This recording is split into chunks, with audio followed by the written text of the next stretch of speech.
vous a demandé de vous retourner, d'annuler la manifestation. Vous n'avez pas accepté. Oui. Et c'est pourquoi les tirs ont été effectués, oui ou non? Tout à fait, tout à fait. Voilà, donc c'était pour vous intimider. Oui. C'était pour vous obliger à renoncer à la manifestation. À renoncer, effectivement. D'accord. Est-ce que vous confirmez avoir reçu une balle? Oui, je le confirme. Est-ce qu'elle a été extraite? C'est une balle en blanc, là. C'est les balles à blanc. Mais qui a eu de l'effet dans mon corps, effectivement. Je demande si elle a été extraite. Ils n'ont pas extrait parce que c'est une balle étant en blanc. Ça veut dire que c'est des éclats que vous avez reçus? Pardon? C'est des éclats que vous avez reçus? Je sais que j'ai entendu le coup, j'ai senti l'impact, et il y a eu ça, et à l'intérieur de mon corps, tout bouillonnait. Est-ce qu'elle a été extraite, madame? Elle n'a pas été extraite. Ah, ça veut dire que vous vivez encore avec cette balle. C'est ça la réalité. La balle à blanc, où elle m'a frôlé, je ne sais pas ce qui s'est passé, mais elle est là et ça me fait mal. D'accord. Où elle a frôlé, elle a continué, mais c'était ça, effectivement, l'impact est là. Est-ce que les examens ont montré que, la balle est dans votre corps? Oui, ils avaient fait les examens. Voilà. Est-ce qu'il y a eu une intervention au cours de laquelle la balle a été extraite et après on vous a présenté la balle? Ils ont fait le cliché, ils ont vu la plaie telle qu'elle était, telle qu'elle se présentait, ils ont dit c'est une balle à blanc qui m'a touché. Effectivement. Ça veut dire que vous devez continuer les soins pour extraire cette balle, madame. Ils ont dit que c'est une balle à blanc. Certainement, comme j'étais... On va évoluer. C'est bon, madame, parlez dans le micro. D'accord, madame. Une autre question, s'il vous plaît. Je passe. Vous avez dit que vous avez subi des blessures. Sur quelle partie du corps vous avez subi des blessures? Vous pouvez parler. Hein, vous pouvez regarder, c'est juste au niveau du dos. Depuis la nuque jusqu'au niveau des hanches. Ces blessures sont dues à des coups de matraque ou bien? Il y a les crosses, des gourdins qu'ils avaient. Oui. Ils avaient des matraques. Oui. Et leurs bottes aussi. Leurs bottes? Oui, un coup de pied dans le dos. Donc on vous a même donné des coups de pied? Oui, un coup de pied violent. Ici. Lorsque vous étiez couché? Non, j'étais debout en ce moment. C'est quand j'ai essayé de me relever, dès que je me suis redressée, on m'a donné un coup de pied dans le dos. C'est grave. Qu'est-ce que vous aviez remarqué de pathétique à l'intérieur du stade, madame? De pathétique. Qu'est-ce que vous voulez dire, pathétique? Qu'est-ce que vous avez remarqué là-bas qui ne peut jamais quitter votre mémoire, qui vous a vraiment marqué? Oui. C'est la manière dont ils tiraient sur les gens et la manière dont on traitait les victimes en leur donnant des coups de pied. Toutes ces attaques-là, ça m'a vraiment déçu. D'accord. Est-ce que vous confirmez en ce moment que ce massacre a été planifié avant d'être exécuté par le CNDD? Bon, moi, je crois que ce n'est pas un acte improvisé. Je pense qu'ils ont dû partir là-bas avec des ordres. D'accord. Aviez-vous constaté des morts au stade avant de sortir? Oui, on tirait sur les gens et nous, on continuait à courir. Il y en a qui tombaient, effectivement. Et on continuait notre course. Voilà. Tout de suite, vous avez fait des éloges au commandant de la CMIS. Je voudrais savoir si vous aviez su ce qui avait été réservé aux hommes qui avaient été placés dans le violon. Pardon, excusez-moi. J'ai dit tout de suite, oui. Vous avez fait des éloges au commandant de la CMIS. Et celui qui nous a reçus aussi. Oui, c'est-à-dire celui qui a demandé de libérer les femmes et de mettre les hommes dans le violon. Oui. Est-ce que vous aviez su ce qui avait été réservé à ces hommes placés au violon?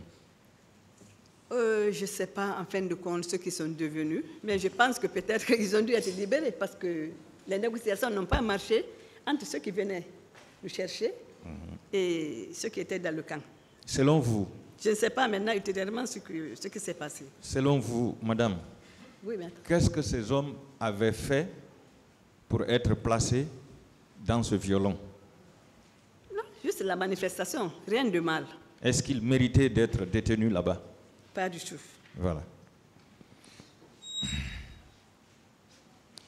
Vous étiez donc sorti par la petite porte de l'université?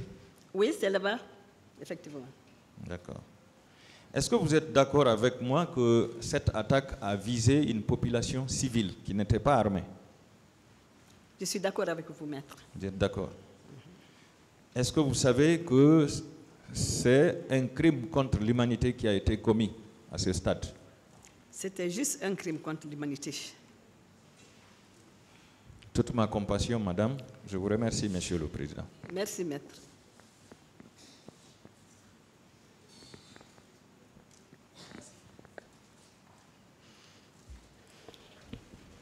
Merci, monsieur le président. Docteur Barry.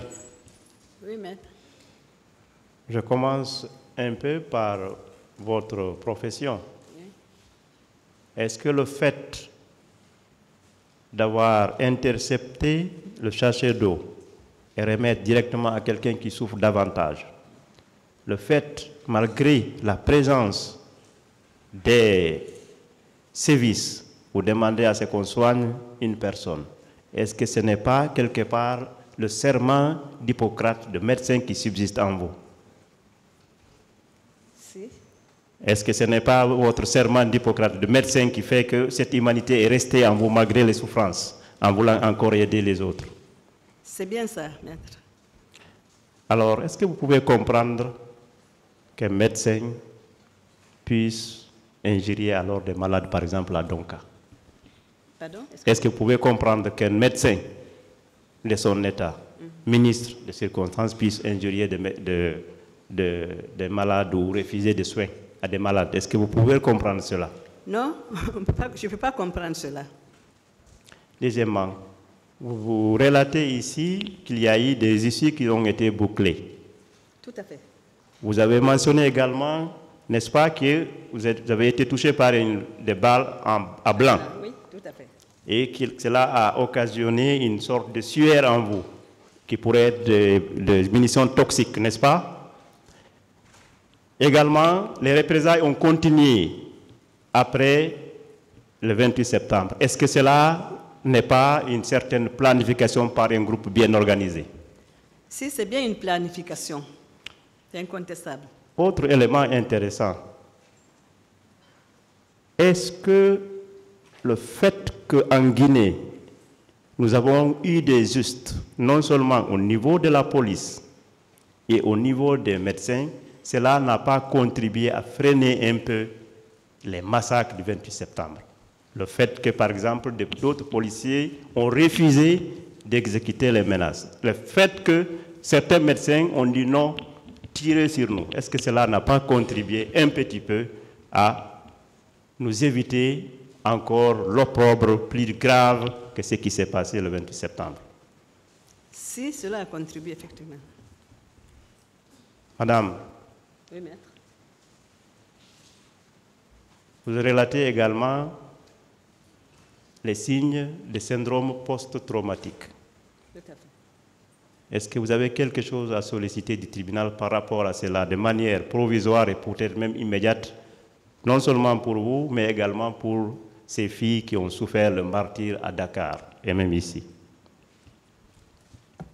Oui, ce que je peux solliciter pour l'ensemble des filles qui ont été vraiment touchées, qui sont victimes, et pour moi, c'est la poursuite de mes traitements. Parce que depuis 2009, je suis sous traitement.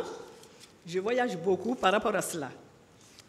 Ce qui fait que nous, en principe, qui avons été touchés, nous devons bénéficier d'une aide et qu'on soit vraiment pris en charge pour nous permettre de poursuivre nos traitements et pour réhabiliter ceux qui ont été dans l'impossibilité de poursuivre leur profession.